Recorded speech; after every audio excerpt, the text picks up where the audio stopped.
Alguém que claramente não sabia como extravasar a própria raiva ou resolver as próprias frustrações, decidiu fazer isso usando o corpo de mulheres, diversas mulheres, e por quase 20 anos.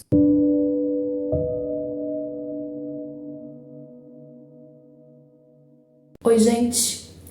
Hoje eu tô aqui para contar para vocês sobre o monstro de Udine. É uma história muito misteriosa que se passou do início dos anos 70 até o finzinho dos anos 80. Estamos na região italiana de Friuli Venezia Giulia, que fica no nordeste da Itália, já bem no confim da Itália. Mais precisamente na cidade de Udine, que é a maior cidade da província que leva o mesmo nome. E nesse momento eu quero abrir um pequeno parênteses. Nesse período, na década de 70 e 80, como em outros países pelo mundo também, a Itália estava tendo muitas manifestações políticas de esquerda. A esquerda estava tomando mais força, estava aparecendo mais. Mas especificamente o que interessa pra gente é que tinha um grupo na Itália chamado Brigada Rossa, que era de extrema esquerda, aliás ele era um grupo terrorista, que estava tomando toda a atenção da mídia.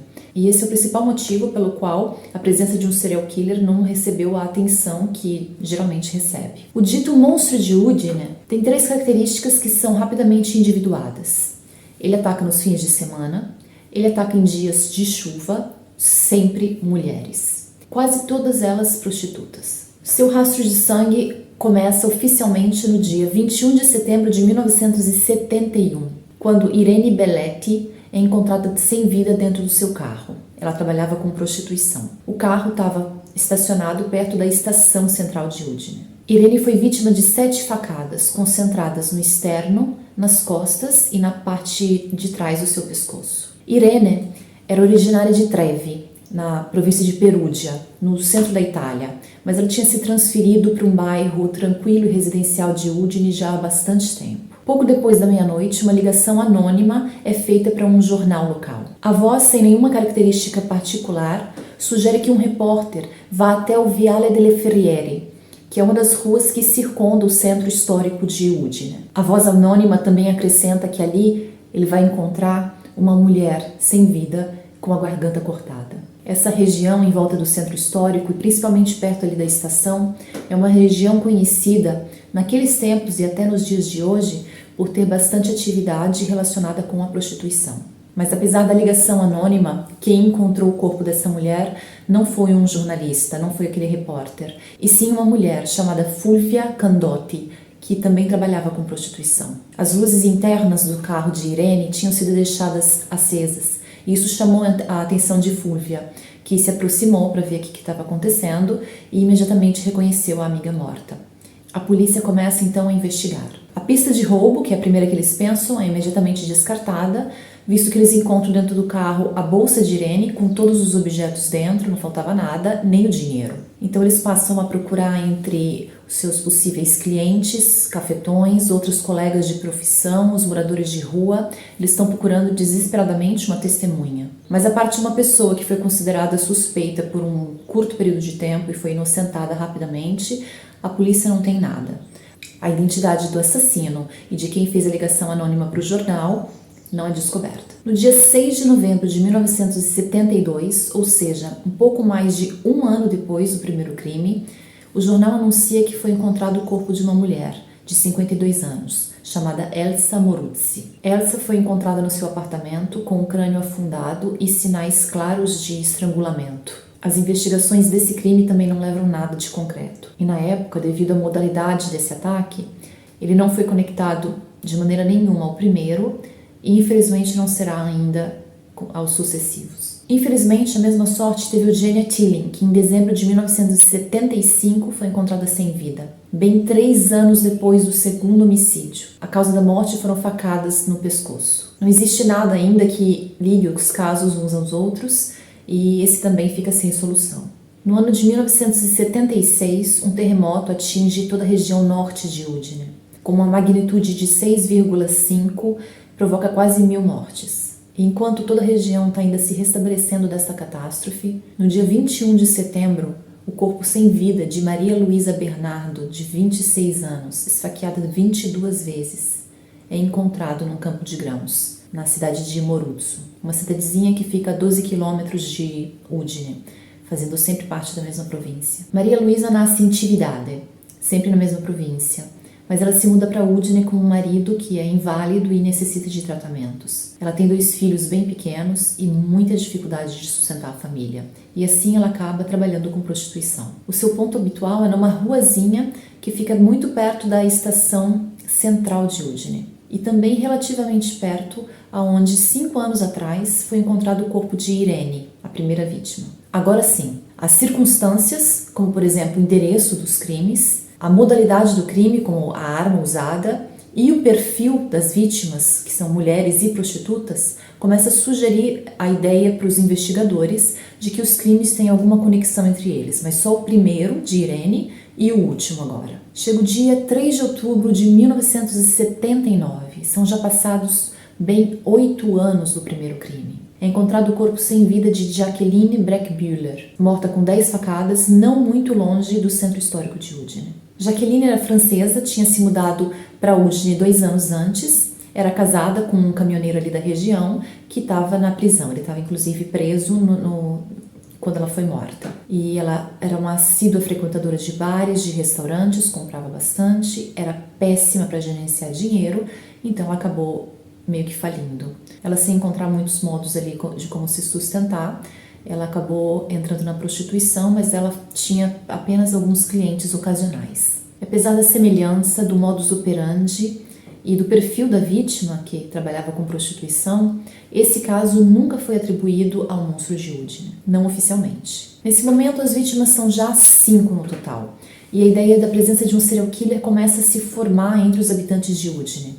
E não um serial killer qualquer, é um que sabe o que está fazendo, afinal são 5 vítimas espalhadas durante 8 anos e 0 pistas. E infelizmente continua. Maria Carla Bellone, que trabalhava como prostituta, tinha apenas 19 anos, encontra seu assassino no dia 19 de fevereiro de 1980. Depois de ter a garganta cortada e ter recebido diversas facadas, o seu corpo é deixado em campo aberto, na zona rural, perto de Udine. O modus operandi é muito semelhante a todos os outros crimes, os 5 crimes passados. Mas esse tem um detalhe a mais, um macabro detalhe a mais. Detalhe que naquele momento ninguém sabia, mas se tornaria uma coisa recorrente em alguns dos corpos, uma espécie de assinatura do monstro. Um corte feito com precisão cirúrgica, que começa no estômago, desce em forma de S, evita sempre o umbigo e termina no pubis. Esse corte desde o início faz pensar a uma técnica dos anos 60 para fazer parto cesárea. E assim, a atenção dos investigadores se volta para médicos cirurgiões. Apenas um mês depois, no dia 19 de março de 1980, num aterro em Gradiška, que fica a 25 quilômetros do centro de Udine, é encontrado o corpo de Wilma Guin. O seu corpo também foi carbonizado. Para esse homicídio, a polícia suspeita de um jovem originário da Puglia, que fica no sul da Itália, por um bom tempo, mas ele acaba sendo inocentado e a lista de suspeitos segue vazia. E a lista de vítimas contando agora já 8 mulheres. E as coisas ficam assim pelos próximos 3 anos. Nenhum suspeito, mas também nenhuma nova vítima. Até o dia 24 de janeiro de 1983, quando Luana Gianporcaro, também prostituta de 22 anos, é encontrada com sua garganta cortada. Apesar de trabalhar com prostituição, Luana não faz tanto parte desse meio. Ela não tem nenhum precedente penal, ela não faz uso de nenhum tipo de entorpecentes, ela trabalha mais em alguns hotéis mais calmos na periferia de Udine e às vezes ela trabalha na estação.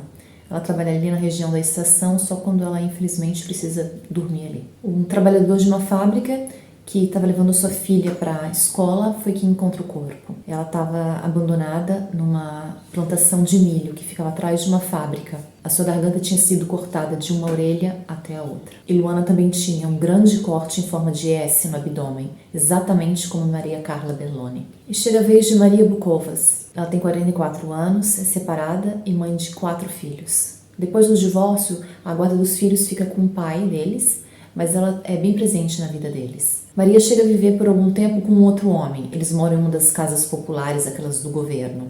Mas os dois acabam sendo despejados e ela se vê sem emprego, o companheiro também. Ela se vê em situação de completa indigência, morando numa tenda, numa cidadezinha a 16 quilômetros de Udine, ali na periferia. Então, para conseguir comer, ela acaba trabalhando com prostituição. É a noite de 21 de maio de 1984 e é quando Maria encontra o seu assassino. No dia seguinte, num bosque, não muito longe de onde ela estava morando, um caçador de lesmas encontra o seu corpo. Maria tinha sido estrangulada. É então dia 9 de setembro de 1984 e os jornais estampam a notícia de que um corpo de mulher é encontrado em um campo não muito longe de Udine. A vítima é Matilde Zanetti Bazzo, de 44 anos e que também trabalha como prostituta. Mas essa investigação parece tomar um rumo completamente diferente das outras anteriores. Em pouco mais de 2 semanas, o carpinteiro de 27 anos é preso e acusado de ter cometido o crime. O nome dele era Luigi Sebastianis. A polícia chega até o homem através do testemunho de diversas colegas de trabalho de Matilde, que dizem que algumas delas já até fizeram acusações de agressão contra ele. Elas também forneceram para a polícia a placa do carro e o modelo. Assim que foi preso, depois de algumas horas de interrogatório, Luigi confessa tudo para depois retratar, desmentir tudo. Mas mesmo assim ele foi levado a julgamento, foi acusado e foi sentenciado a 17 anos de prisão. Mesmo que na realidade as provas sejam muito circunstanciais, ele foi considerado culpado na verdade por causa da acusação das colegas de Matilde, que na verdade não viram ele cometer o crime. Elas sabiam que ele era agressivo. Também a confissão dele, que ele fez, mas depois retratou, dizendo que tinha sido coagido pela polícia. A prisão dele, a resolução desse crime, foi investigado tudo em 2 semanas, fez surgir mais perguntas que respostas, deixou muitas pistas não exploradas. Como, por exemplo, tinha uma grande quantidade de dinheiro que era a soma que Matilde tinha o costume de carregar com ela e foi encontrado um pouquinho depois do corpo.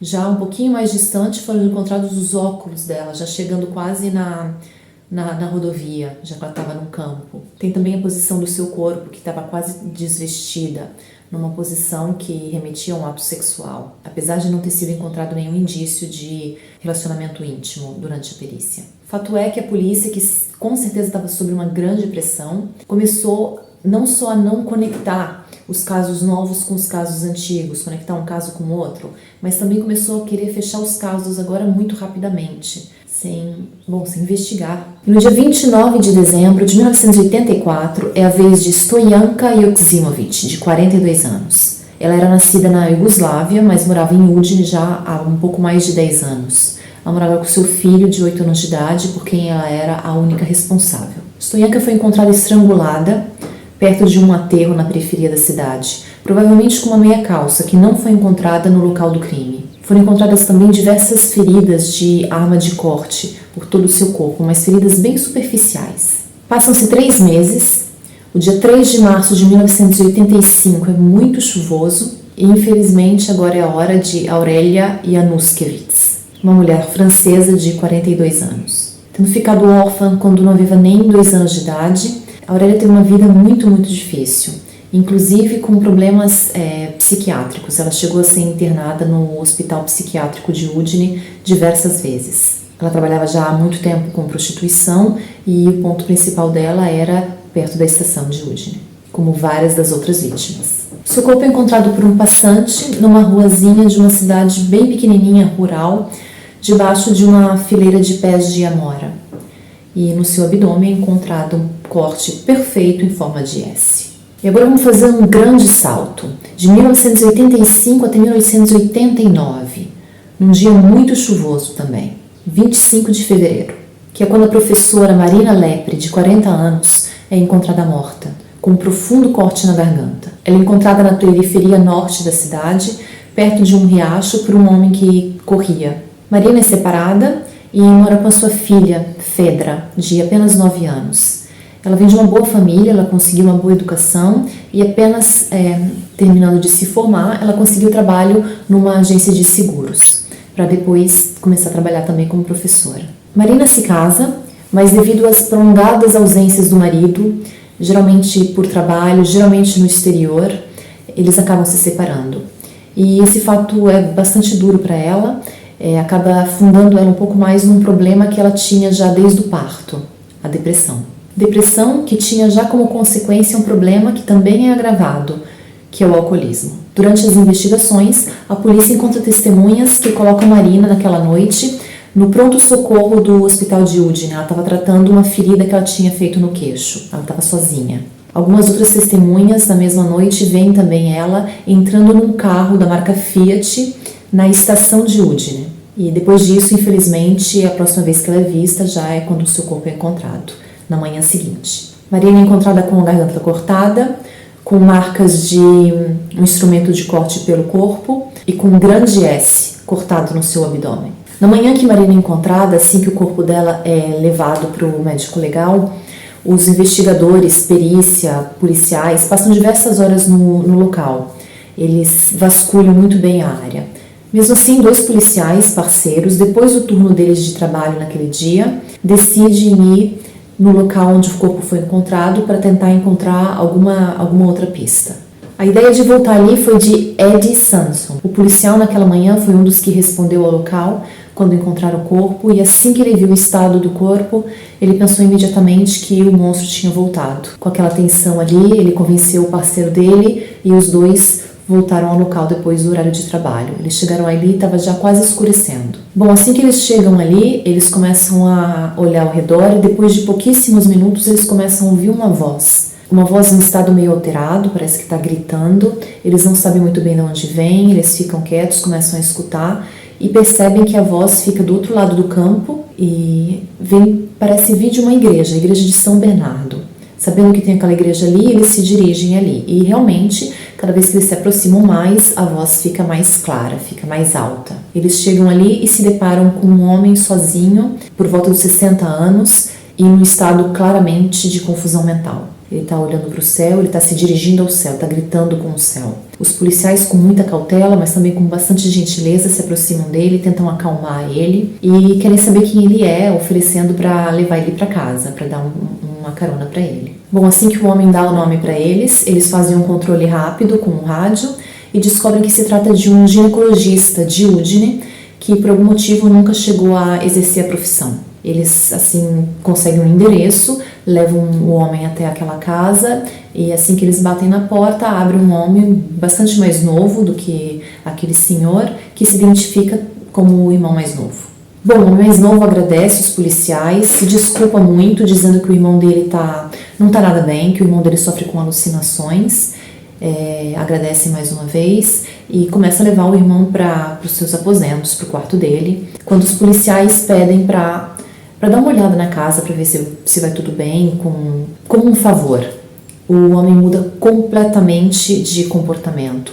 O homem fica mais rígido, diz que começa a levar os policiais e empurrar eles em direção à porta, diz que eles não têm por que fazer aquilo e que eles nunca vão entrar naquela casa se eles não tiverem um mandato. Ed, então, e seu colega de trabalho voltam para a delegacia de polícia para fazer o relatório do que tinha acontecido tudo essa noite.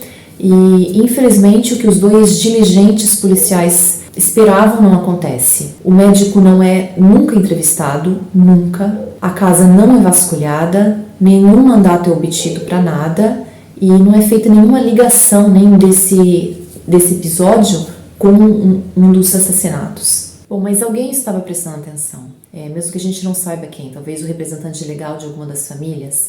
Fato é que foi apresentada uma declaração formal, um pedido formal de investigação para o procurador da República, junto com um dossiê muito rico que conectava os 4 casos com o S cortado no ventre das vítimas. E foi começada uma investigação, mesmo que só para esses 4 casos. A perícia legal é conduzida pelo Dr. Carlo Moreschi, que na época era um pesquisador no Departamento de Medicina Legal da Universidade de Udine. O Dr. Moreschi começa então a estudar o caso da última vítima, Marina Lepre, mas também de Maria Carla Bellone, de Luana Gianporcaro e de Aurélia Januszkiewicz. Ele se concentrou principalmente na característica que mais unia esses crimes. Mas alguns outros detalhes também foram acrescentados àquilo que já sabíamos. Maria Carla Bellone foi morta quando tinha 19 anos, ela fazia consumo de substâncias ilegais e ocasionalmente se prostituía, principalmente quando faltava dinheiro para a compra de tais substâncias e também para ajudar a cuidar do seu irmão mais novo.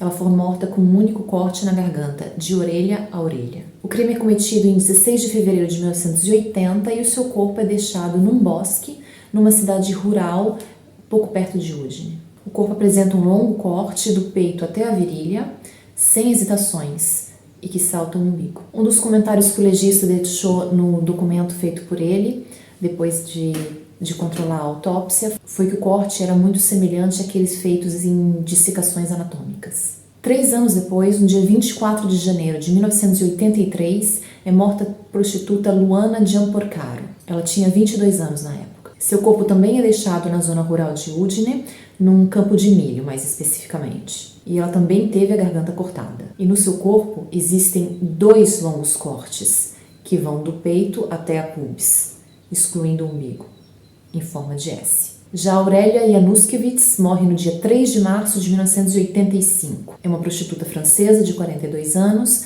com diversas passagens pelo Hospital Psiquiátrico de Udine. Depois de morta, foi também abandonada em uma cidadezinha rural, e os cortes no seu abdômen, agora em forma de S, eram 3. Sobre essas feridas, o Dr. Moreski escreve que elas eram todas muito limpas, sem deixar nenhum retalho. Por isso, o médico hipotetiza que a arma usada tenha sido uma faca bem afiada, uma navalha, uma lâmina de barbear ou um bisturi cirúrgico. As provas circunstanciais que ligam esses 4 casos também são muitas.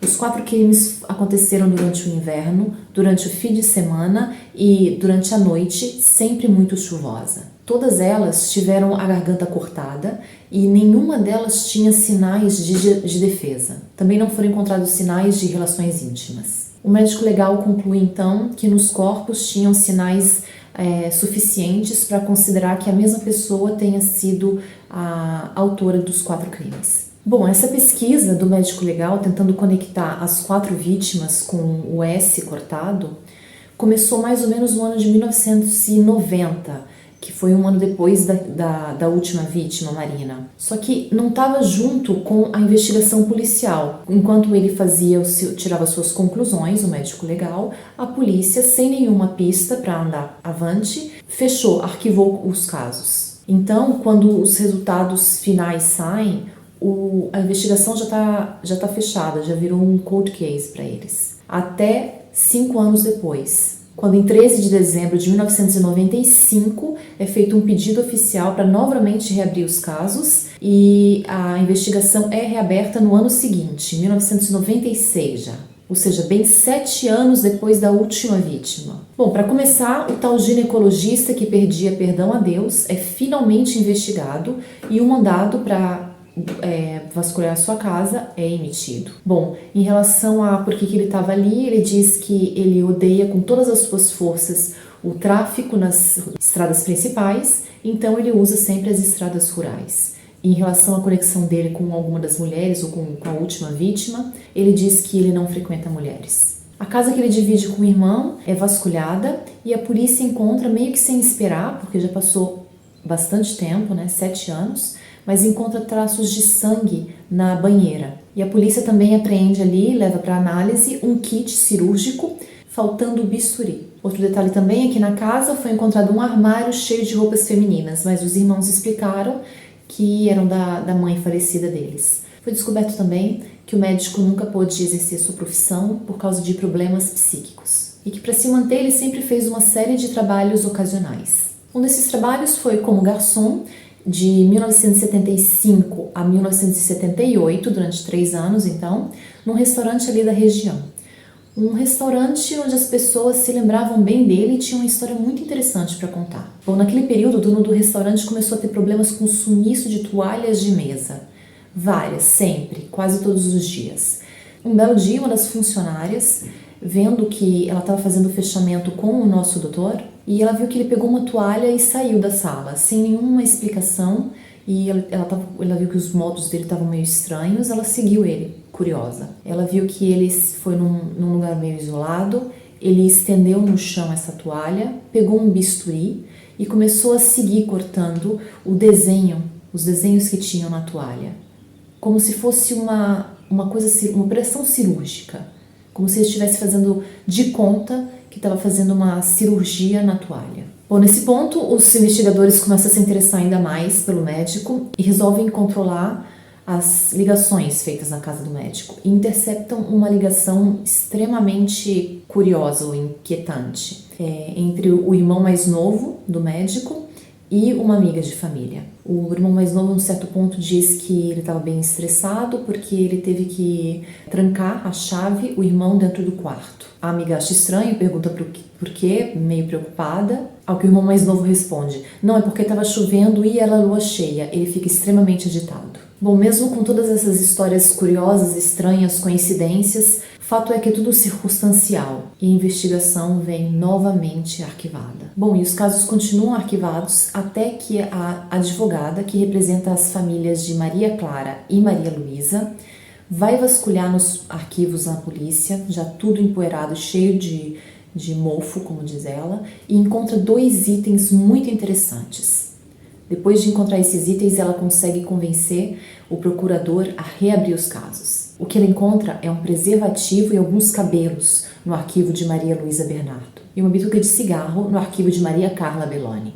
A bituca é conservada num envelope fechado e dentro tem um bilhete dobrado, que a advogada nem abre para não contaminar as provas. Com as técnicas de investigação científica já tão avançadas em relação ao período em que os crimes foram cometidos, a esperança é de conseguir ainda algum traço de DNA que seja útil. E adivinha o que acontece? Os casos são novamente arquivados. Esse é um caso bem frustrante, né? Até que em 2007, Fedra, a filha de Marina Lepre, a última vítima, ela finalmente cria coragem e abre uma caixa que os policiais deixaram com ela. Bom, ela tinha só 9 anos na época da morte da mãe, mas os policiais deixaram, né, em poder dela, uma caixa com os pertences que a mãe tinha, estava usando as roupas e os objetos dela quando ela perdeu a vida. A esperança dela é a mesma da família da Maria Carla e da Maria Luísa, quando foi aberto na última vez, que é de encontrar algum traço biológico que leve a alguma resposta. Então, além das roupas e alguns objetos pessoais,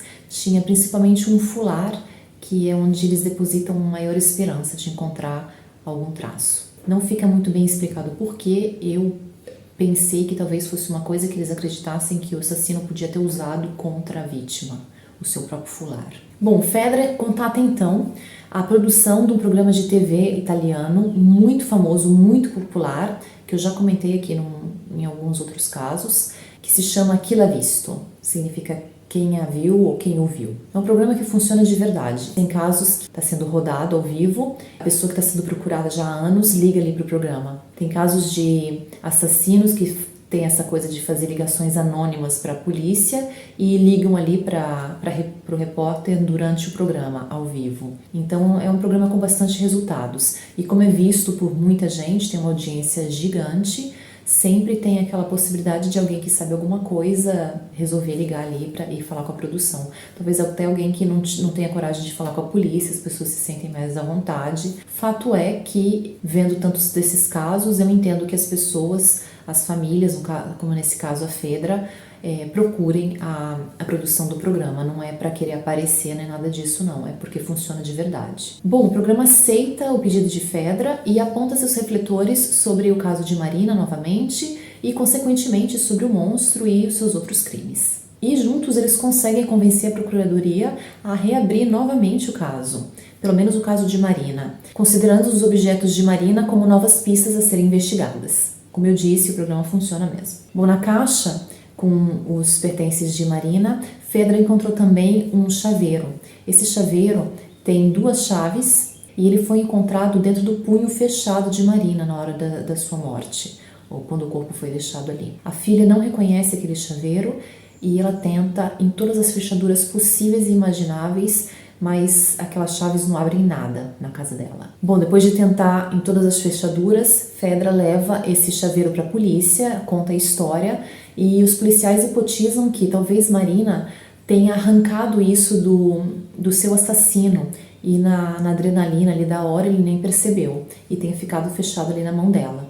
Então eles imediatamente pensam de tentar essa chave na casa do ginecologista. Vão até lá, mas infelizmente a casa tinha 1 ano atrás, em 2006, tinha sido vendida. E o novo morador, como de costume se faz, mesmo antes de entrar na casa, trocou todas as fechaduras. Que caso frustrante. E a casa tinha sido vendida justamente porque o ginecologista morreu. Ele morreu de causas naturais. Apesar da pista das chaves não dar em nada, a Procuradoria resolve continuar indo um pouquinho, pressionada também pela nova atenção da mídia que o caso recebeu. Eles enviam o Fular para o Instituto de Medicina Científica de Parma para ser analisado. Bom, o objeto vem analisado e a única coisa encontrada é uma sequência de DNA feminino que pertencia a Marina, nada mais. O caso, então, vem arquivado pela terceira vez em 2015. Bom, é realizada em julho de 2016 uma conferência chamada O Monstro de Udine, Uma Luz no Mistério. E dessa conferência participa como palestrante o patologista Carlo Moreschi, aquele que foi o responsável por estudar e conectar os 4 casos das mulheres com o corte em S no abdômen. Moreschi diz que o monstro conhecia muito bem a anatomia feminina e que depois de matar continuava a usar o corpo das vítimas para extravasar a sua raiva e frustrações. A motivação disso pode ser encontrada em delírios psicóticos e também na frustração de não conseguir exercer a profissão de médico, depois de uma vida estudantil inteira dedicada à medicina. No decorrer da conferência, o Dr. Moreschi afirma também algumas outras coisas bem interessantes. Que aquelas 4 vítimas do S foram escolhidas porque de algum modo não oporiam resistência. Todas elas foram mortas com as suas gargantas cortadas. E em 3 dos casos também com tentativa de estrangulamento. E sobre o tal corte, que segundo ele era totalmente ritualístico, não tinha intenção de matar. No primeiro homicídio foi encontrado um corte, a forma de S. No segundo, 2. No terceiro, 3 cortes, só que longitudinais.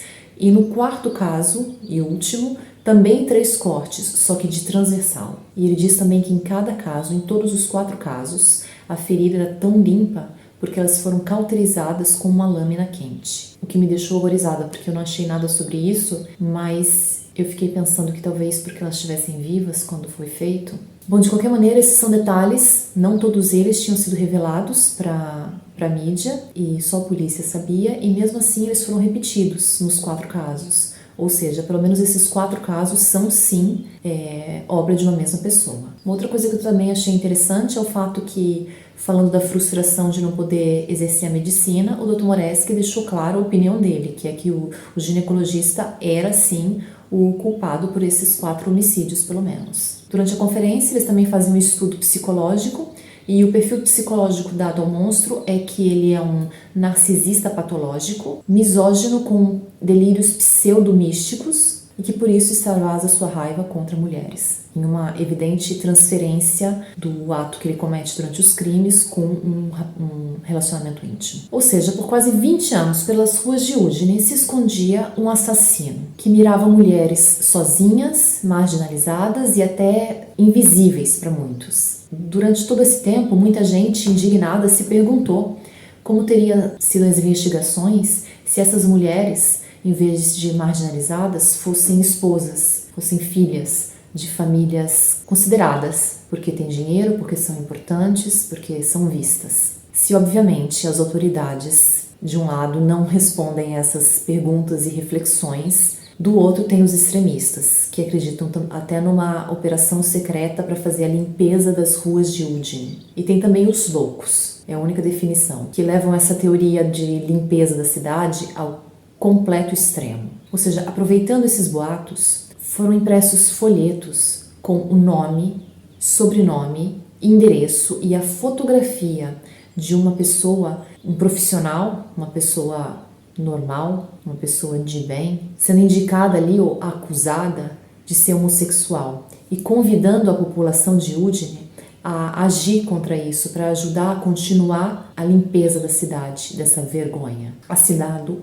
Udine Limpa. Bom, é óbvio que é fácil se frustrar com as investigações desse caso, de todos os casos do monstro, mas a gente tem que se lembrar também que as décadas de 70 e 80 estão já bem longe, e não é só a tecnologia que era diferente. Pode ter acontecido que os investigadores tenham seguido outras pistas que não levaram em nada, mas eles também não divulgaram, então a gente não sabe. Temos que levar em consideração também que as vítimas eram pessoas que viviam pela noite, que não é que trabalhavam com um horário fixo, que não tinham seus compromissos todos anotados numa agenda semanal, que eram pessoas que muitas vezes estavam se escondendo. Não era fácil fazer um mapa das últimas horas de vida dessas pessoas, como se faz em uma investigação normal. Não é fácil interrogar ou nem saber, nem descobrir quem são as pessoas que são próximas às vítimas. Eram todas, infelizmente, presas fáceis e vítimas facilmente esquecidas. E claro que não tinha torre de celular, não tinha câmeras de segurança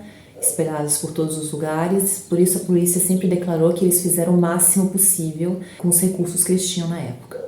Mesmo assim, tantas perguntas. Realmente só uma pessoa é culpada? Os crimes foram cometidos por pessoas diferentes e sem nenhuma relação uns com os outros? Os crimes foram cometidos por pessoas diferentes, mas com alguma motivação igual? Não tem mesmo como preencher algumas das lacunas deixadas pela investigação daquela época com a tecnologia que a gente tem hoje? Por que testar só o fular, por exemplo? E principalmente, será que não dá mais para fazer nada hoje? Bom, que eu sei que incomoda bastante saber que no mínimo 14 mulheres perderam as suas vidas de uma maneira horrível porque elas eram marginalizadas e isso tornou elas presas fáceis para alguém que precisava extravasar sua raiva, sua frustração. Fato é que 14 mulheres estão ainda esperando por justiça. Obrigada.